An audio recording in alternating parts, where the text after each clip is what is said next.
learning there will be. And in case, if that's some people are more comfortable that way, some people just want to wait till the end, that's totally fine. Today we're going to talk about transfusion protocol.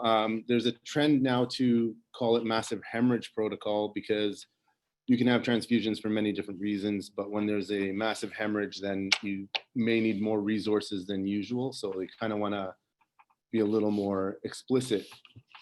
And the province of Ontario is trying to push through or make a massive hemorrhage protocol that will be used across the province. And that's with the help of Canadian Blood Services, trauma centers, and a few other organizations. We'll get to that in a bit.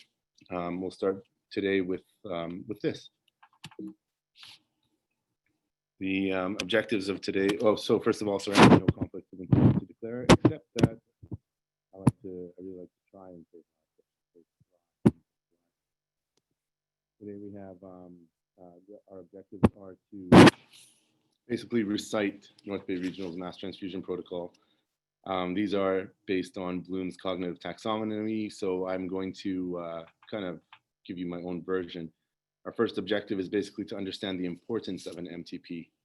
We're going to know when and how to activate an MTP, and equally important, we want to know when and how to deactivate an MTP. It's important because we want to remember we're always trying to conserve blood. It's one of our most limited resources, so we always need to conserve it. And to apply the protocol in appropriate scenarios means basically how to save a life. So Benjamin Franklin once said, if you watch your pennies, the pounds will take care of themselves. When it comes to trauma and high performance teams, especially in the context of an MTP, if you adhere to the protocol, the mortality benefit will take care of itself. Excuse me. Canadians spend nearly $20 billion a year, directly or indirectly, on the cost of trauma.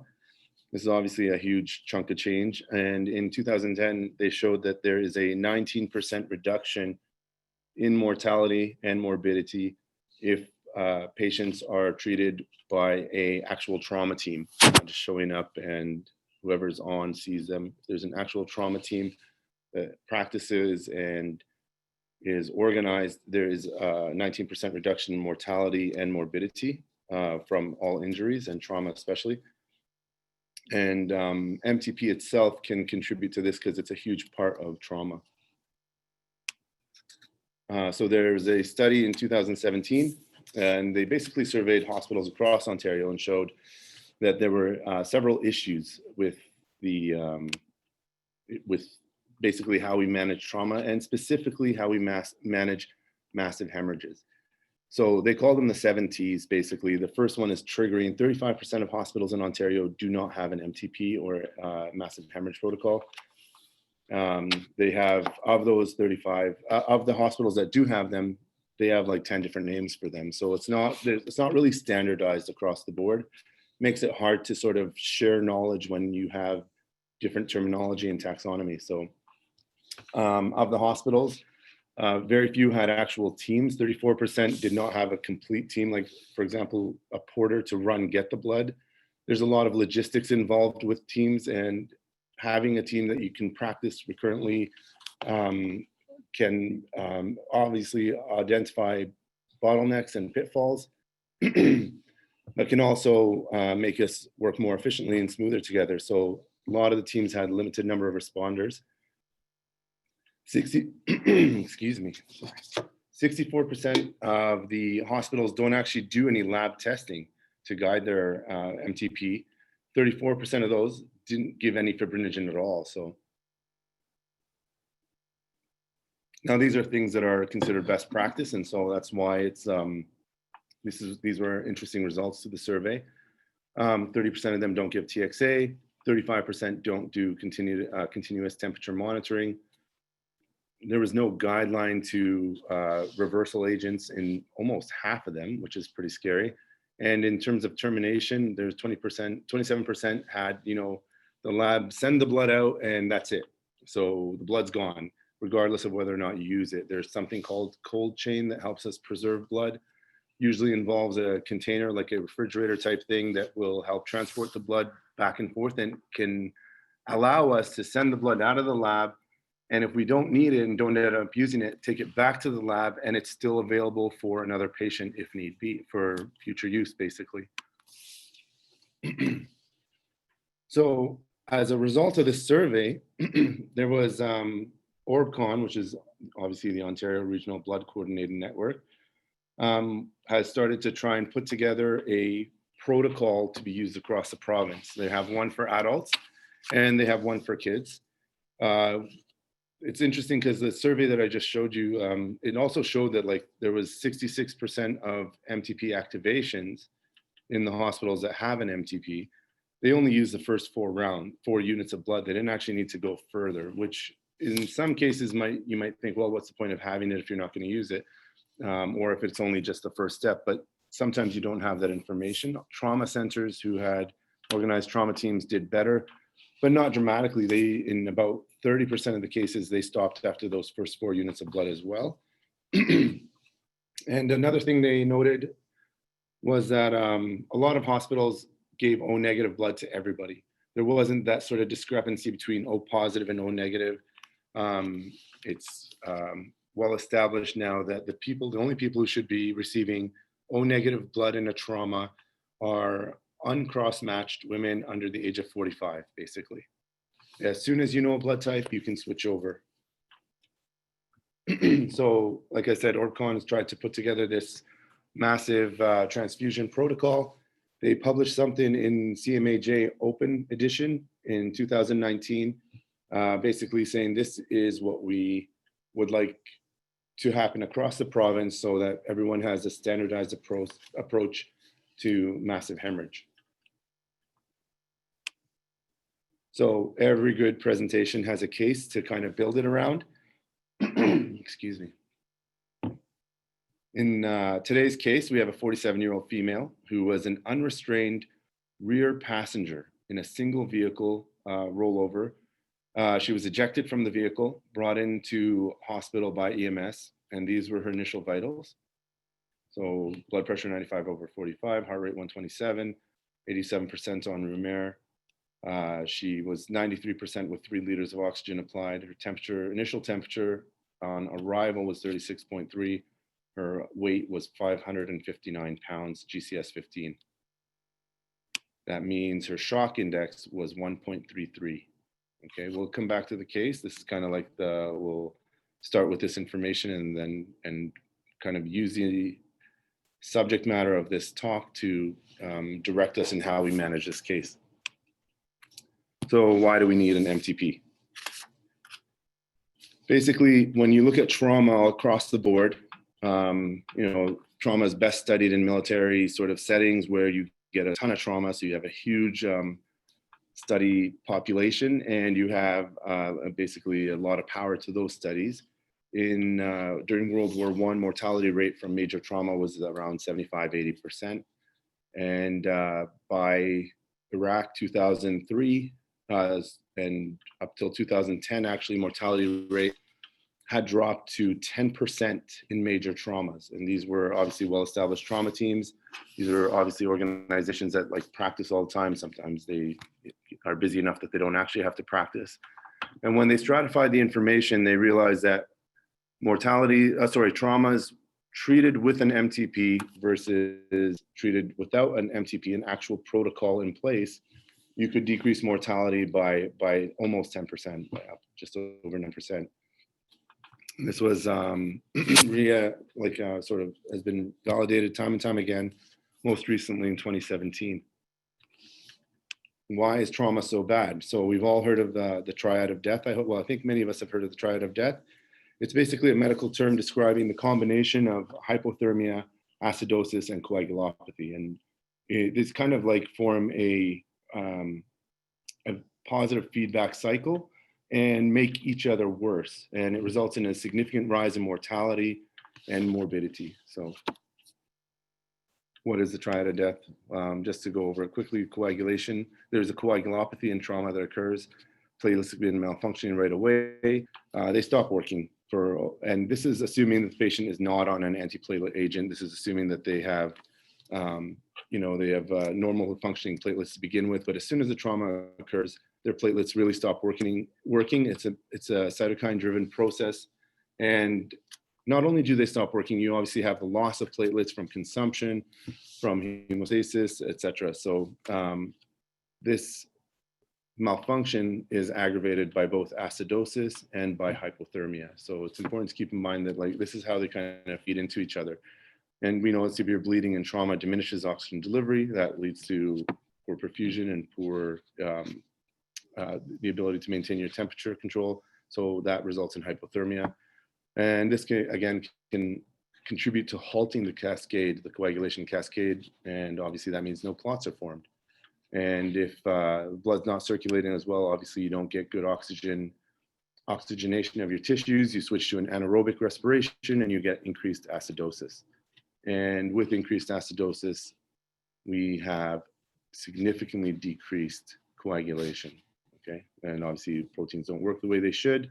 And even a mild acidemia can affect coagulation dramatically. So here in this graph, they show a pH of 7.2 is sort of highlighted by the red arrow, and it can reduce the enzymatic reactions that occur in coagulation by over 50%. So it's not that low of a pH. We've all seen patients with a pH of below 7.2, and so it's pretty common, and it can have a dramatic impact on their ability to form clots. Hypothermia is probably the most underappreciated member of the triad of death. Basically, temperature very poorly monitored during traumas. They showed that I think 40% of MTPs didn't actually even ask for continuous temperature monitoring. Cooler temperatures increase mortality dramatically. It's I put here less than 34 degrees. It's actually 36 degrees. So temperatures less than 36 degrees start causing a dramatic logarithmic increase in mortality, especially in trauma, but just in general as well. So, and you have for each 1 degree below that, a 16% increased risk of transfusion, which comes with its own risks in and of itself. So one thing that's important to keep in mind here is that passive warming isn't enough. So you get paramedics, at least in Ontario, a lot of paramedics will throw a couple of blankets onto the patient and bring them in as quickly as possible. That's not enough. That actually has been shown, that's been studied, and it's been shown that that does not help maintain a patient's temperature. A lot of places in Europe use those trauma blankets, those foil-looking blankets, and that's more of an active warming, and it will trap temperature in. They'll throw a foil blanket on top, or a trauma blanket, and a normal blanket on top of that, and that tends to lock in the heat a lot better. So even right from the beginning, and we're in Northern Ontario, so half the year the temperature is going to be cold enough to drop a patient's body temperature down. If that 4 or 5 minutes that it takes for EMS to respond, they're going to get cold in that time. If they're actively bleeding, that's just going to perpetuate it. So when they arrive on the scene, putting on a blanket isn't enough. And so by the time they get to us, they've already begun that sort of triad of death, that hypothermia cascade. So again, here's the triad of death. People thought okay, well, if we address these things, that's enough, but it isn't enough. Actually, there's a lot more that happens in trauma. We're only looking at the bleeding aspect of it. And the same thing can be said for postpartum hemorrhage. The same thing can be said for someone who's bleeding for other reasons. We think, if they're bleeding and let's say you have a uterine rupture and they're in the OR, and the physician is super concerned with just trying to find where the bleeding is happening, or trying to find the uterine artery to clamp it, or what have you. All these other things are happening perpetually. And as you're worried about your patient, you're trying to fix the underlying cause of the problem. They are getting colder, they are becoming more acidotic, they are developing more of a coagulopathy, but their calcium is dropping, their heart rate's going up, it's pumping up more, they're vasoconstricting. There's a lot of other things happening. So the triad of death is actually now become a little bit obsolete. Calcium is a huge deal. We start giving these patients blood. The primary agent to prevent the packed red blood cells from clotting is citrate, and that consumes calcium.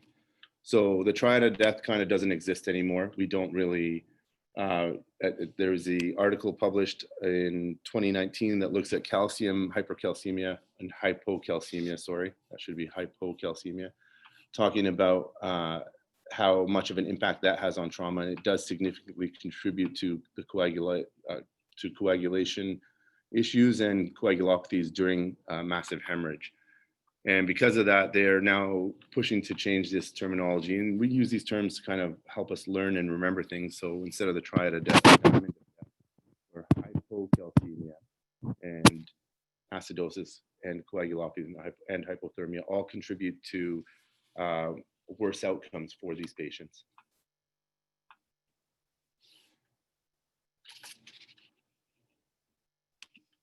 Okay, so back to the case. We have a 47-year-old female, as we said earlier. Her shock index is 1.33. What are our priorities in this situation? She's GCS 15.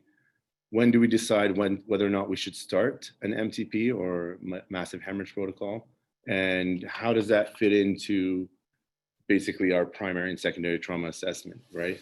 So when do we see this stuff in real time and we're working through it. At what point do we decide to pull the trigger and say, hey, maybe we should start a massive hemorrhage protocol? So in this situation, she's a rather large woman. She was ejected from a Jeep. She didn't actually go through the front windshield. She actually went out the side. She was unrestrained because she didn't have an extender for her seatbelt, so the seatbelt wasn't enough. And in this particular case, actually, her son was also ejected, but landed on top of her and didn't suffer many injuries. But she came in with just really difficult to understand. She was mentating well, she was coherent, but really wasn't answering our questions appropriately. So it was hard to determine whether or not she was confused. We did take her to the CAT scan, did a bedside ultrasound. She was rather obese, and so we weren't sure about our FAST exam. Our extended FAST, which looked at the lung fields, seemed pretty good, but we weren't sure about her abdominal exam. We took her to the ultrasound, and interestingly, because of her body habitus, when we switched her to the CAT scan table, we took her to CT, and when we moved her over to the CT table, her shoulder, which apparently was dislocated, and she didn't complain of shoulder pain, popped back into place, which we thought, that's interesting. Nobody noticed that the shoulder was dislocated at that time. And like I said, she didn't actually voice any concerns about her shoulder at all. We scanned her abdomen and saw that she had no active bleeding in her abdomen or chest or head.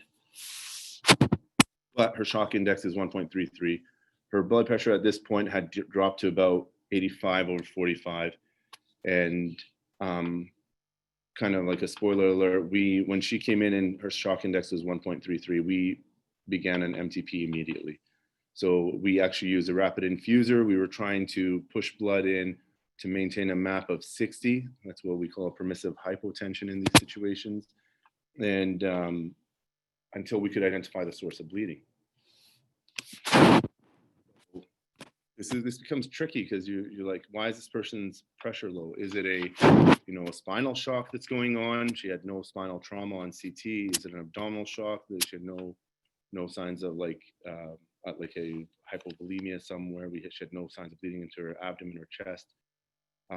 But in general, what we do is I guess the evidence suggests that you should start an MTP when the shock index is greater than 1, or the change in the shock index is greater than 0.1.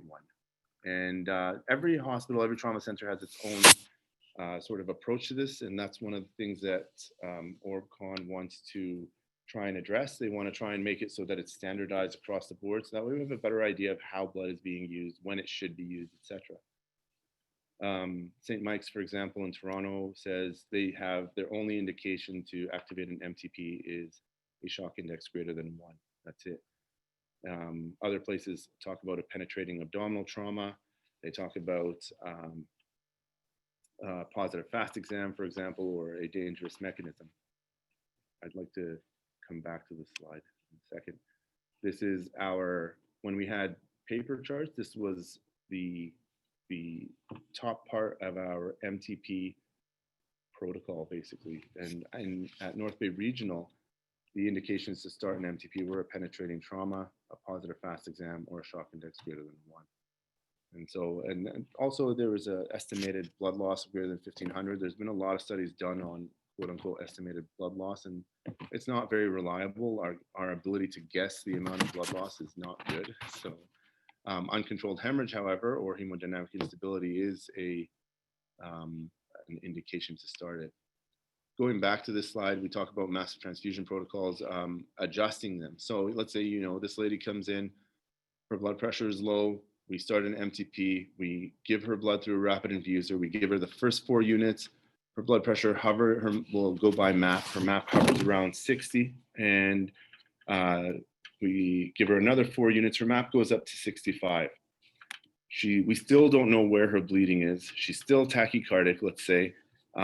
Should we still be giving blood through the rapid infuser? So there's some guidelines as to when to adjust a massive hemorrhage protocol.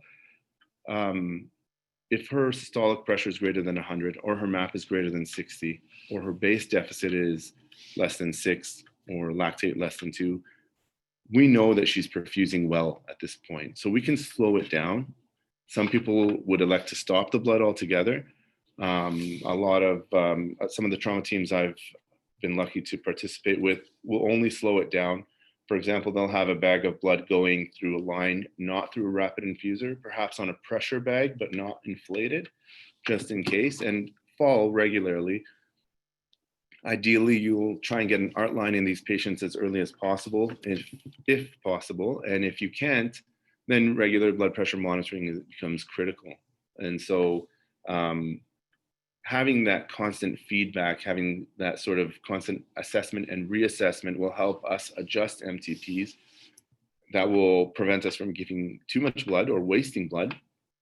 It'll prevent, it'll also help us determine when to stop the MTP. So when usually MTPs will stop when the patient either dies or definitive therapy has been achieved. And that means we've, for example, in a uterine rupture, which can use up to 14 units of blood on average, like that's an average, that means you can have 20 or 10 units of blood used up in a very short period of time. When you clamp that uterine artery and you get hemodynamic stability, then you can stop the MTP.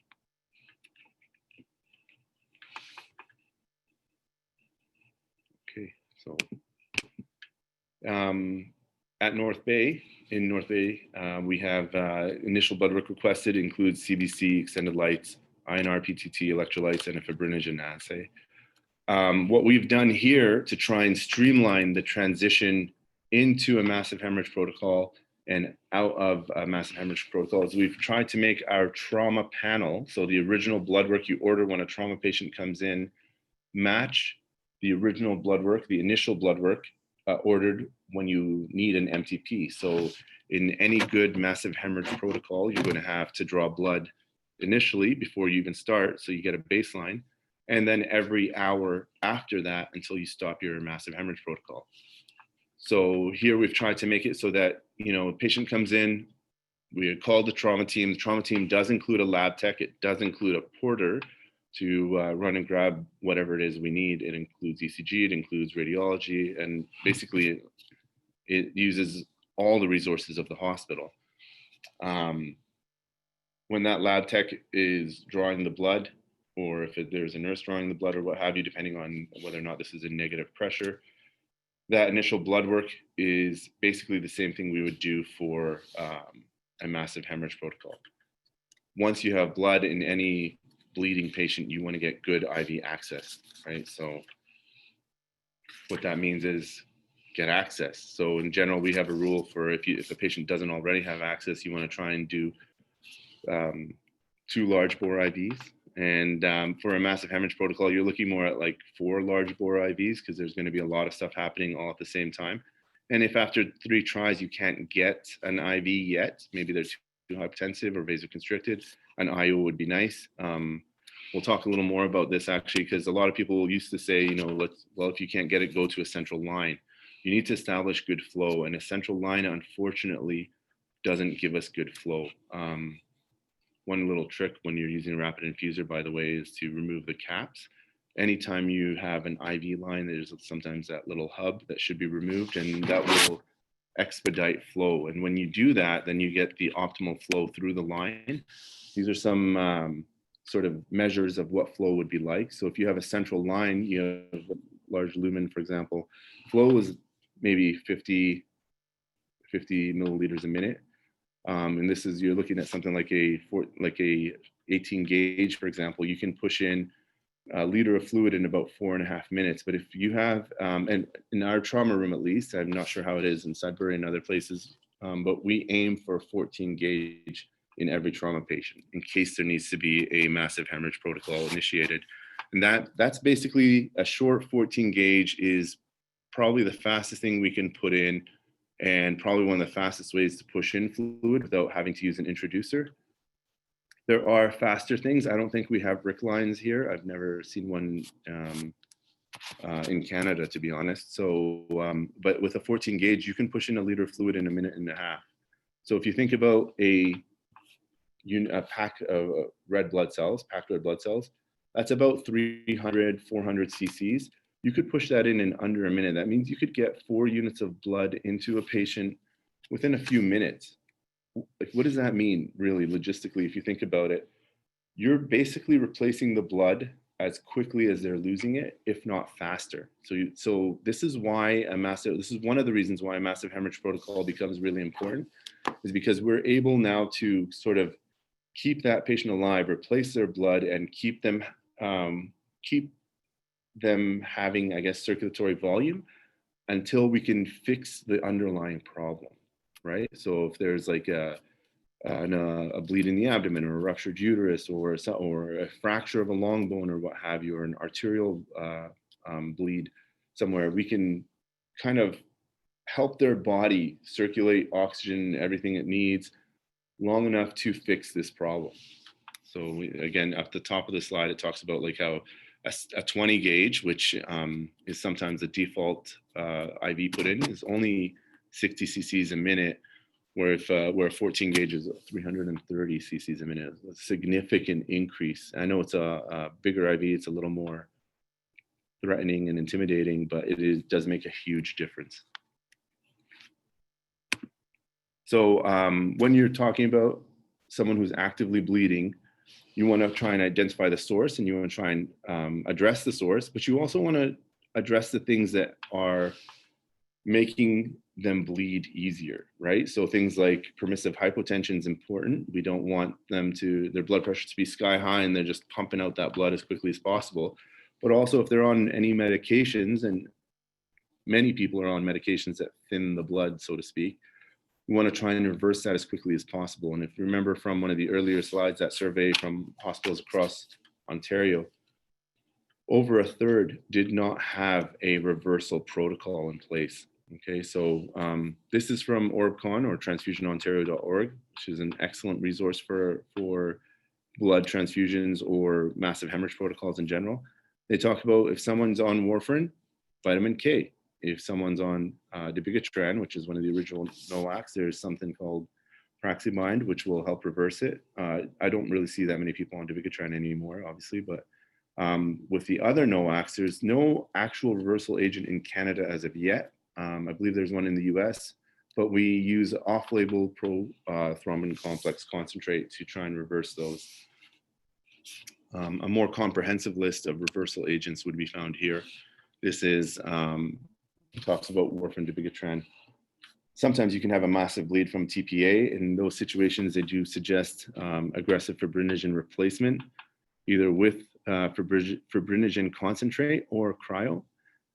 They also talk about heparin here. Most people know protamine is a reversal agent for heparin. And with antiplatelet agents, there's if someone's on dual antiplatelet therapy, or their platelets aren't working and you think that the dual antiplatelet therapy is hurting them, then using desmopressin, usually a one-time dose, has been shown to improve that. I think that was a study published in September 2020 that showed that desmopressin can help, quote unquote, reverse antiplatelet agents. In our hospital, so those are things I want to emphasize also for INR. A lot of people will, I've seen this unfortunately too often, someone has an elevated INR, well, let's just give them 10 milligrams of vitamin K. Well, the vitamin K takes a while to work, and I think it's really important that we remember that if you're giving vitamin K to reverse the INR, that's not really going to kick in for about 6 hours or so, in which case you need to give them some PCC, so some Octaplex. And it's based on INR, the dosing of the Octaplex, but you need to give them the Octaplex. It works within minutes and lasts for about 6 hours. So when the Octaplex is wearing off, that vitamin K will start kicking in. So if you're trying to reverse that INR in an emergency situation, please always remember to give the Octaplex and the vitamin K, because they will complement each other in their function. Also, like I said, we can use PCC for reversal of the NOACs, the novel anticoagulants. The recommended dose is 4 vials, I guess that's 4 grams, or 2,000 international units, and that should be given to every trauma patient that we know is on a NOAC. And actually with HIS, one thing that I really liked about it was that these adjuncts pop up as a suggested order. And so you can just, if you know which medication your patient's on, you can just click those quickly, and it'll help you determine what the best reversible agent is right away. We do have a little bit of an issue with our MTP on HIS.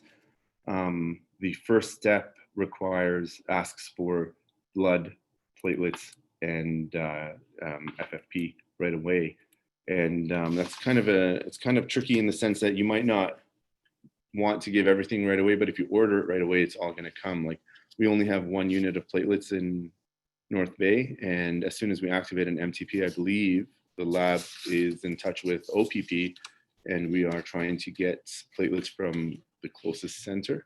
So sometimes OPP will just drive it over from Sudbury, assuming we need more if we activate an MTP. Okay, so we have a patient. We have our 47-year-old lady who's here. We have her in the trauma room. She's bleeding. We don't know from where. So what do? You do your secondary survey. You cut off all her clothes, and you're looking for sites of bleeding. But we have to keep the patient warm. So how do we do that? We're cutting off all their clothes to check for other possible sites of bleeding. Does she have something on her back that's causing her to lose this much blood? But in the meantime, keeping her warm. We have some of our staff who are in prepping the trauma room are very cautious with this sort of thing. They'll put a bear hugger on the bottom before the trauma patient even comes in. We'll have a pelvic binder all ready to go just in case there's a suspected pelvic trauma. We prep really well for our traumas coming in. And I think part of doing that, part of practicing, allows us to prep really well and have things ready. Once the patient is in, we take off all their clothes. Yes, they're going to get colder, but we do try and do continuous temperature management. Here we have rectal probes for continuous temperature management, which double as esophageal probes, I believe, which is weird. But but the rectal probes aren't as accurate as we would like in general. If a patient's constipated or has any sort of bowel issues, then sometimes the readings are not as accurate. They come out very often, unfortunately, and just reinserting them becomes sometimes a bit of a problem depending on the type of the trauma. We do have the bear huggers. We do use trauma blankets, and as I mentioned, we don't use trauma blankets, but we do have them, and it's something we can use if bear hugger becomes a little bit difficult. We're always taking things on and off of the patient, so sometimes that's hard to sort of keep them warm, but continuous temperature management becomes extremely important because of what we'd mentioned earlier. As soon as their temperature starts dropping below 36, we're contributing to that cascade, that coagulation cascade. Okay, so for massive hemorrhage protocol, this is the meat and potatoes of this talk. In a trauma, we want a ratio-based MTP. That's the 1-to-1-to-1 that we all hear about. Obviously, that's not all it is, because we've already talked about reversal agents. We've already talked about keeping the patient warm. making sure they're perfusing so that way they don't become acidotic, making sure they're well oxygenated so that they don't become hypoxic. If this is a patient in the OR and you have labs to already go off, then you can do a lab-based MTP, which is a little more of a cognitive burden, but at the same time, it's a more accurate way to give the patient what they need. The problem with the lab-based MTP is that many facilities who do this have point-of-care testing, right? So you have point-of-care INR, point-of-care hemoglobin, point-of-care fibrinogen levels even. And so unfortunately, or calcium levels, and unfortunately, we don't have that. So we're ordering a fibrinogen level. Sometimes if we're waiting an hour, half an hour to an hour to get that result, that fibrinogen level is dropping constantly as we're waiting for that result. So lab-based testing is only useful if we have really point of care results, or if we have very quick access to results, or results already given to us. So for example, if this is all done before the OR, and then the patient has, a uterine rupture, for example, then you know what you're dealing with ahead of time. Sometimes, a patient comes in and you're not really sure how sick they are. So our older massive hemorrhage protocol said to start off with 2 liters of crystalloid. When do we give saline in trauma? Never. We can do small aliquots of 250 cc's here or there. If we're waiting for the blood in North Bay, our lab is amazing. Honestly, we call them ahead of time. We give them an identifier for the patient, the physician's name, and they'll send the blood before the patient even arrives, which is fantastic for our patients. Hospitals used to have, some of the trauma centers used to have blood in their trauma bay, but it proved very difficult to regulate, and no one has that anymore in Ontario. Okay, so I'm getting a little ahead of myself. I want to reiterate some of the things. First things first, okay, we're activating an MTP where we have this patient, the shock index is greater than 1. We're gonna tell the lab, we gotta establish great access. We're gonna look for anything reversible and try and reverse that.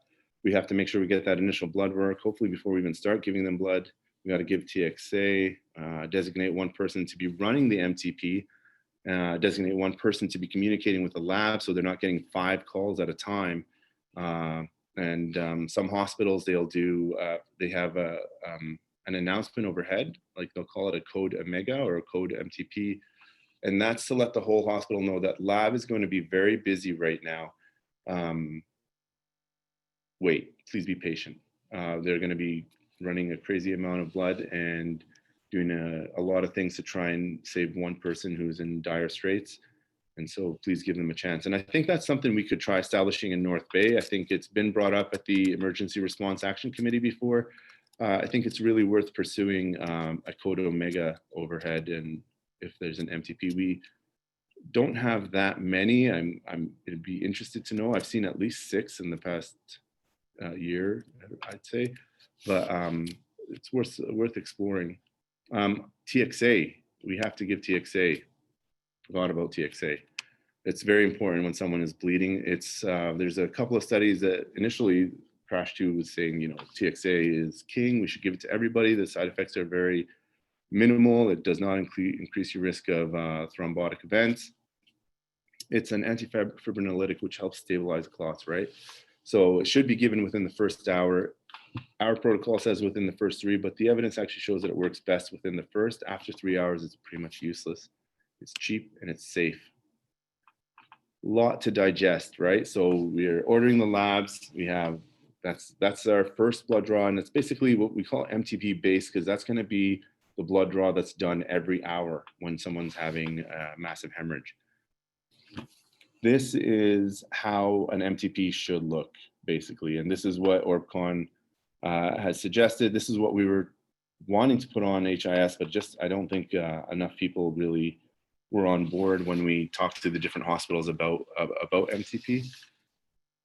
Basically, you want someone, this is step 1, right? This is one box we're looking at, and it says, these are all the things that happen when you click that one box. These are the orders that need to go through. And this makes it easy for everyone to sort of know what's happening now.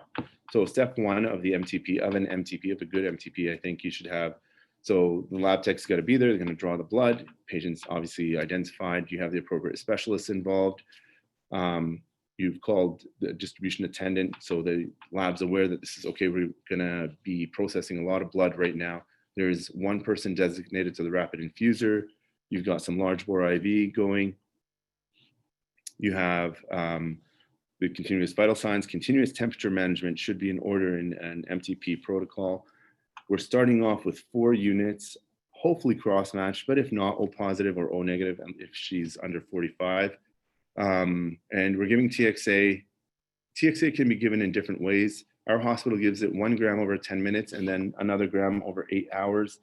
Some of the level 5 trauma centers, those are centers that are often bypassed, will give, like if the patient stops there for whatever reason, they'll give 2 grams right away and just move the patient along. Some people will give 1 gram and then 10 minutes later give another gram. As long as they're getting 2 grams in that first 3 hours, that's really what we can hope for. That's what's been shown to help. And then if patients on any anticoagulants, we want to try and reverse them. Okay. So this is in the background, you have a Ranger rapid infuser. We have 2 at our hospital. We become very proficient at using them. Sometimes the nurses in the ER have had races as to how fast you can prime one of these things. And I think they've gone down to under a minute, which is very impressive because it is a little bit tricky. And like I said earlier, it can replace blood as fast as it's being lost. You can't give platelets through it, but you can give a lot of blood or fluids if need be. I mentioned calcium because of that diamond to death, and I mentioned fibrinogen, and it becomes tricky here because at this point, like, if you're the trauma team leader, if you're the anesthetist in the OR, if you're the OBGYN who's dealing with this postpartum hemorrhage, thinking of these things becomes very burdensome, especially if you're trying to do something else at the exact same time. And one of the reasons an MTP becomes very useful is because you have these boxes that take off that cognitive burden. And you say, okay, step 1, we're doing this. Step 2, we're doing this. Now, all of a sudden, these things should be taken care of. If we are doing a ratio-based massive hemorrhage protocol, we should be giving calcium and fibrinogen at step 2. We don't really wait for the results anymore because sometimes those results, first of all, processing that answer, deliberating whether or not we should give it, distracts us from the task at hand. Also, sometimes it'll take a while to get those results because sometimes the lab, for example, has to rerun it to confirm how low it is. We've had patients with a fibrinogen level of 0, and that takes a time. Like if the lab will get this result, this doesn't make sense, let's do it and run it again just to be safe. And so by that's time that the fibrinogen level in the patient's actually dropping. So they talk about a 1:1 to 1 to 1 to 1 to 1 ratio. What that means is we're giving blood, packed red blood cells, we're giving platelets, we're giving FFP.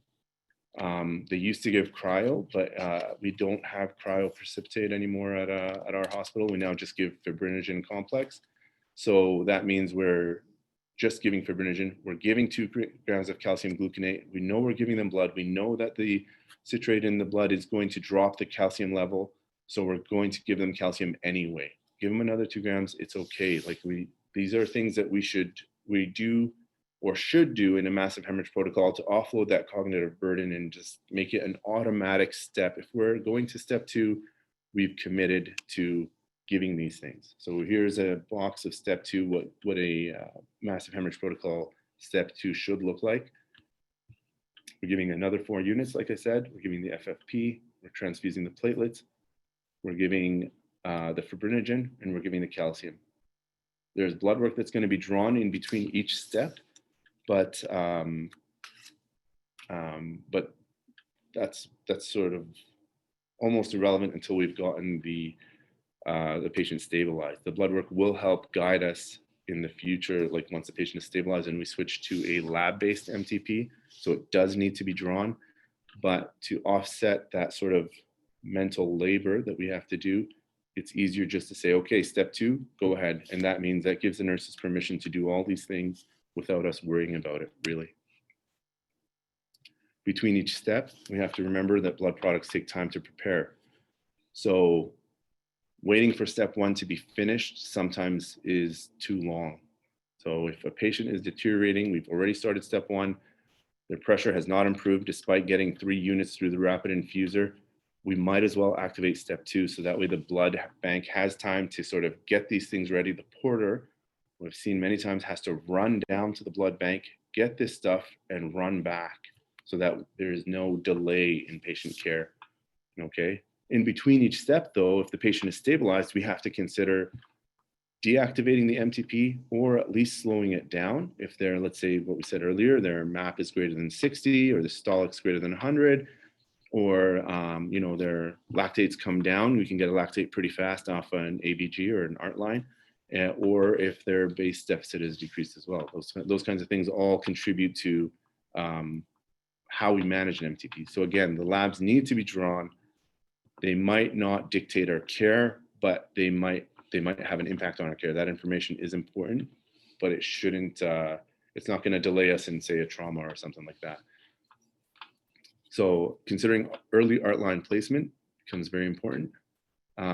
It's tricky because if we're going to activate, if we tell the team ahead of time we're going to activate step 2, then they'll know that, okay, we should be changing this blood filter on the rapid infuser. We should be looking ahead to let the blood bank know that, okay, you need to thaw those plates, or okay, in North Bay, for example, call Sudbury, tell OPP to send over that second, grab that second dose of platelets because we'll probably need it. We should also be thinking, we can't figure out where the source of this bleeding is. So do we need tourniquets? Do we need a pelvic binder? Is there something else going on? Like, for example, with the case that we had as to guide us. Step 3 here is, again, the 1-to-1 ratio. You have packed red blood cells, you have FFP, you have platelets. We're giving fibrinogen concentrate. We're giving calcium again. So again, we don't have cryo here. We've started using fibrinogen concentrate. We're going to give magnesium in step 3 to help with the loss of calcium. It's going to impact magnesium. It's going to impact the whole system. And we're basically repeating these steps until we have stabilized the patient. Just a quick word on fibrinogen. Guidelines say to give fibrinogen if the level is less than 1 gram per liter and the patient's bleeding. If it's a lab-based massive hemorrhage protocol, then it's less than 1.5. And interestingly, in postpartum hemorrhage, it should be given if it's less than 2. For postpartum hemorrhages, they consume a tremendous amount of fibrinogen, and so that is something that needs to be replaced immediately. And this is, again, like if you're going to draw blood and wait for the fibrinogen level in those cases, that patient, it's not fair to that patient. We should be giving the fibrinogen as soon as we realize they are having a massive hemorrhage. Okay, and then in the bottom corner, it talks about the difference between FFP and cryo. FFP is like the fruit salad, has everything in it, whereas cryo is the vitamin K dependent factors more than anything, really. And so we give FFP in a massive hemorrhage protocol because the patient is losing all of those things all at once, and we want to replace them all at once. We give the fibrinogen because they're losing that faster than they are some of the other stuff.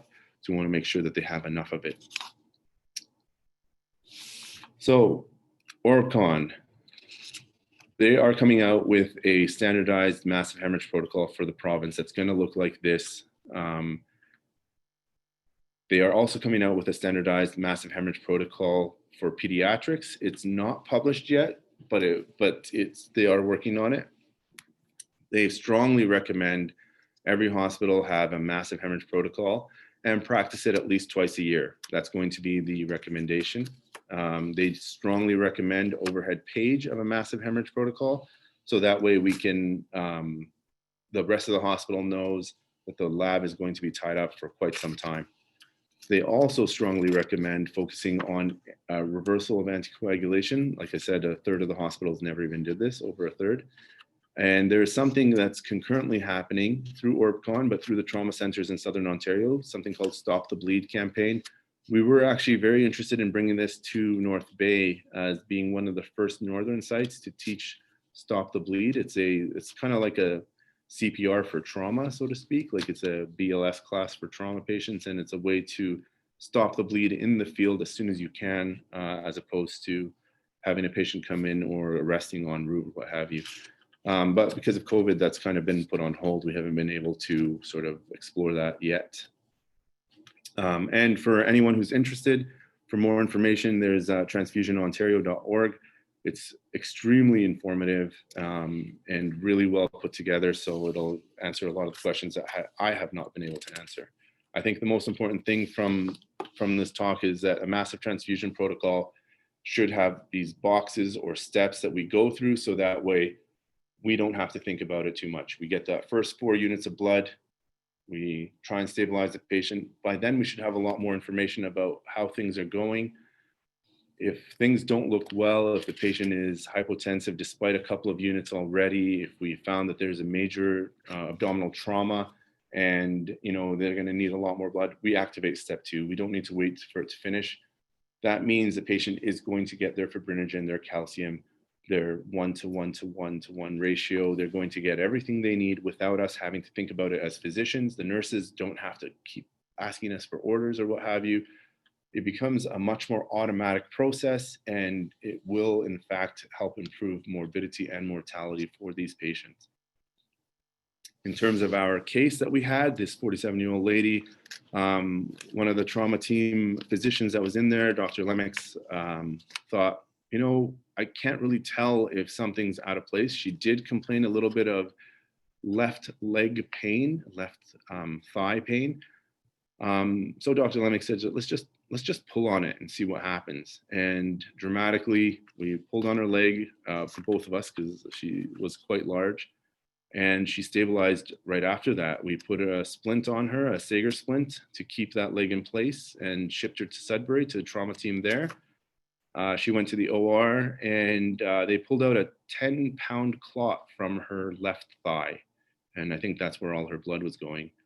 After we put the Sager splint on, after her leg was straightened, straight the whole time, to be honest, but after we pulled on it, she stabilized, and we de-escalated or deactivated the MTP after that. We did have blood on hand to go with her to Sudbury because we didn't know about that clot, but when we heard back from the trauma team there, they took her to the OR, fixed her femur, and she had a 10-pound clot in there. So yeah,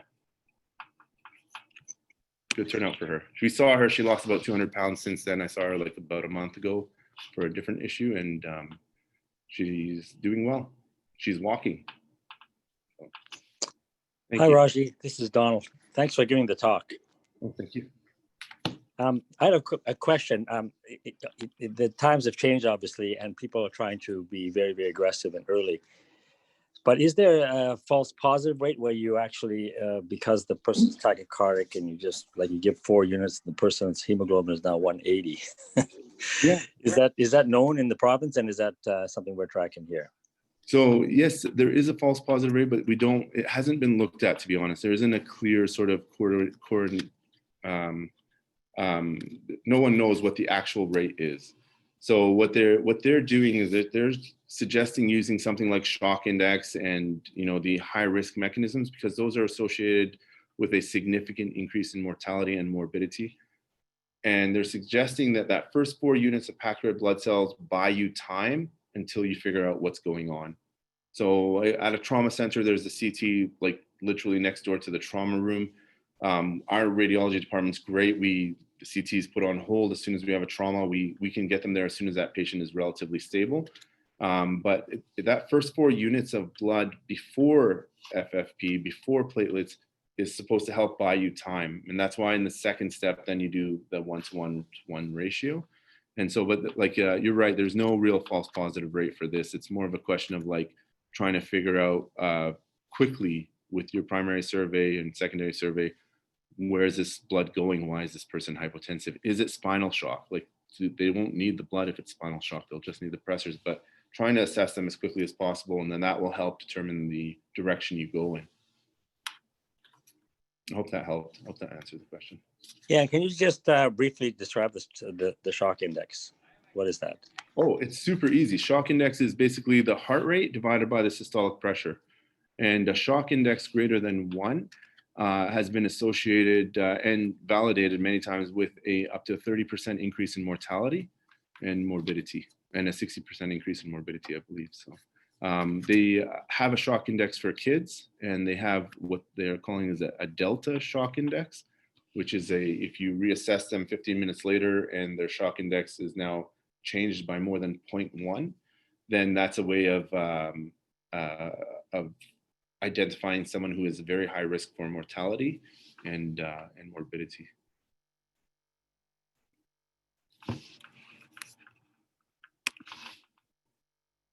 Yeah. Any other questions? I think there's some questions on the chat. Oh, I haven't access to it. Do you see it? yeah, I just looked now. Can you comment further on shock index? Oh, thank you. Initial scene vitals. Yeah, we do use initial scene vitals as well, but we also can help guide us with the OR. In the trauma room. So if someone's shock index on scene is high, but then in the ER, their shock index is less than 1, for example, we still have to be concerned about them. There's a study called Just One Drop that was done by paramedics in Ontario that showed that a one-time hypotensive episode has been correlated or shown to have a 10% increase in potential complications. So for example, a 10% risk of mortality, increase in mortality risk. The study's called Just One Drop. I'm not 100% familiar with it right now, but it has been shown that, one value in the field can significantly impact a patient's outcome. That could be that when they've come to the trauma room, they've been stabilized a little bit, and so that they've compensated well or are compensating well, but we do have to monitor them to make sure that they don't continue to deteriorate for whatever reason. And it can be related to pain, but if you have a persistently high heart rate and a low blood pressure, then it's probably not pain. It's probably an injury somewhere internally.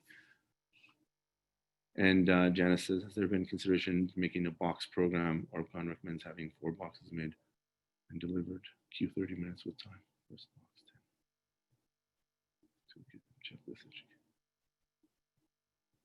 10. So yeah, so for the box program, like in terms of delivering blood to traumas, I think if Janice, if that's what you're referring to, like actual boxes that come to a trauma or to the OR, wherever the bleeding's taken, or to the critical care unit where the bleeding is happening, they won't do that because they want you to switch to matched blood as soon as possible. So having those prepackaged boxes would deter people from that. The box idea is more about the, if in HIS we have box 1, that would be, the initial blood work, initial 4 units, the art line, continuous temperature monitoring, and et cetera. So those first things. And then box 2 would be basically the same thing, but include blood, FFP, platelets, calcium, fibrinogen, and the repeat blood work, et cetera. So those are like, it's the concept of the box is to try and offload that cognitive burden or the step or the box, or whatever you want to call it. So that way, when you actually are in it and you're thinking this person needs a lot of blood, you can just say, okay, let's activate step 2. And all those things that have been shown to save lives happen automatically. Calcium gluconate or calcium chloride from Dr. Bowker. So either or, our hospital uses calcium gluconate. Basically, you want to replace calcium, ideally 2 grams of calcium gluconate. And I think it's, I can't remember the equivalent dose of calcium chloride. It's because the citrate in the packed red blood cells consumes calcium. And so as long as we can replace their calcium either way, that's what's been shown to actually save lives and decrease mortality. I hope that helps. And then can you explain cold chain a little bit? Cold chain is something actually I would love for our critical care OR nurses and ER nurses to be educated on. It's the way you can transport blood from the blood bank to the trauma room or the operating room without compromising it in any way. There's a couple of things in cold chain that are critical. They're called freeze tags. And basically what they do is they make sure that the blood has never gone below a certain temperature or above a certain temperature so that it remains viable. So that way, if it leaves the blood bank, goes to the operating room or goes to the trauma room, and we don't use it, then we can maintain its viability, return it to the blood bank, and it can be stored and used for future patients.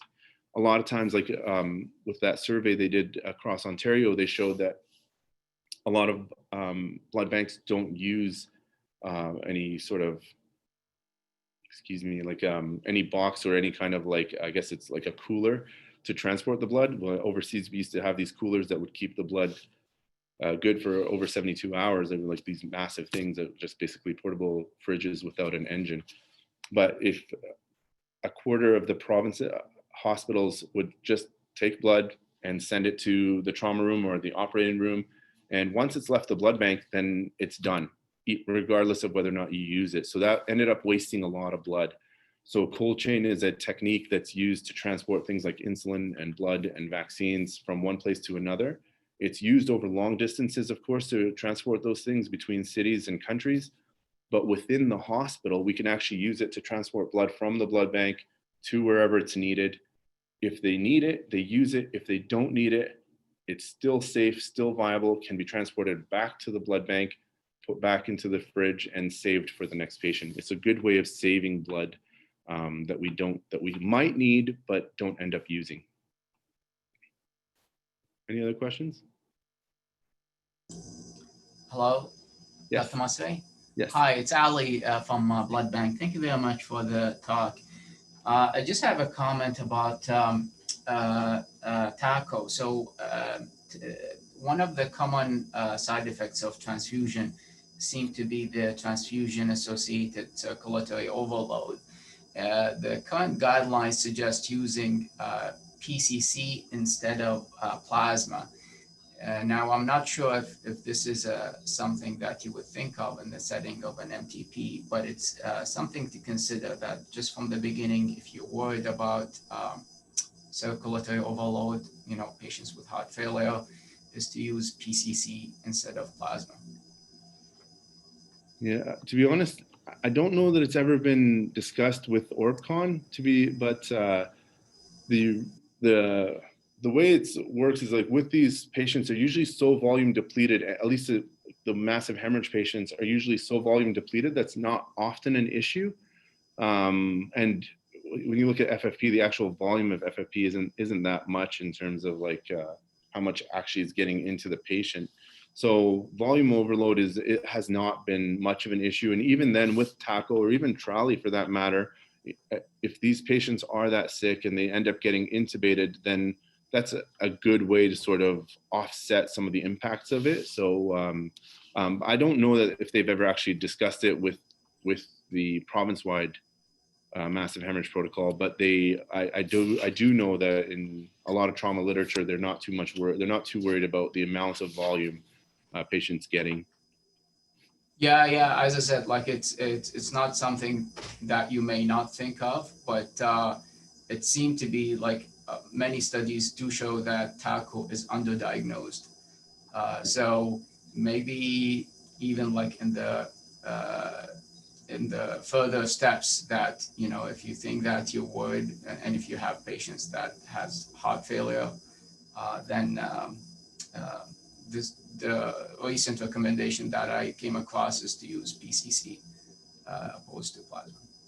That it would be great. I think it would be fantastic if our region came up with an MTP that had PCC incorporated into it, because I think that would be kind of like ground setting for the rest of the province. We are, I think, from North Bay, from at least the ER perspective, we can say that we're quite advanced with the HIS program. And so if we have PCC incorporated into an MTP that's accepted across the region, I think that could make a huge sort of, something to be proud of amongst the province. Yeah, so it is mentioned now in the recent proposal, the regional MTP protocol. It is mentioned as an alternative if you don't have plasma. Okay. Yeah. That's great. Thank you. But like, I think it's eventually coming. There are other reasons why you want to use PCC, because you're sure that you have a pure product with non concentration, opposed to giving plasma with really unknown exact concentration of the factors that you're giving. Another thing that you mentioned is trally, although trally is very rare, but it's still one of the main causes of mortality of transfusion. Yeah. So I think ultimately, like especially in smaller centers, I think PCC is the way. I'm very happy with that. Yeah, I think that, and it's a lot. I think it's pretty easy to give and mix, and it is a much smaller volume. But yeah, if we could, we should do a massive hemorrhage protocol for our region before they, have one for the whole province, and they might use it as a template. I know I've spoken with them before, and they were interested in what we had been doing with the new MTP protocol prior to HIS. But after HIS, kind of our conversations kind of ended after that. There's another question about MTP in pediatric patients. I'm not 100% sure actually if it's going to be a 1-to-1-to-1 ratio still, because dosing for blood for kids is different. And I think what Dr. Amar was saying in this case was that, it's going to be a lot more volume in those patients. I haven't seen it yet, but I don't think it'll be the same 1-to-1-to-1 ratio. I think that's why it's taking so long to come out, is because it's a lot more complicated than it is for adults. And one more thing for everyone involved, actually, in the new year in the emergency room in North Bay, what we want to do is have SIMS every month. And one of the things that ORBCON is recommending is a massive hemorrhage protocol SIM twice a year. So we're hoping that our SIMS will incorporate that at least twice a year, if not more often, just so that our staff will have more exposure to it. I have spoken with our critical care colleagues.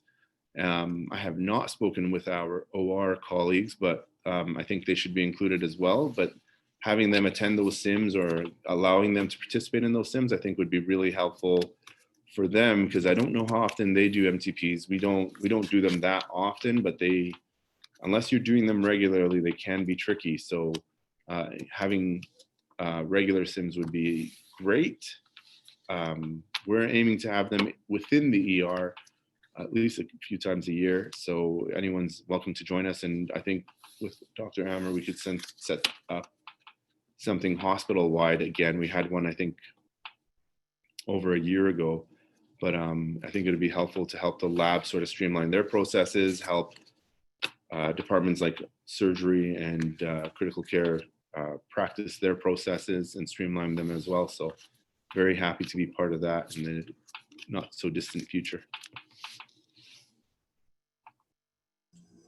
Great. So in our last transfusion meeting, we passed a motion to have it once a year for the departments of emergency, OR, OB, and the CCU. So that will be 4 times a year for the whole hospital.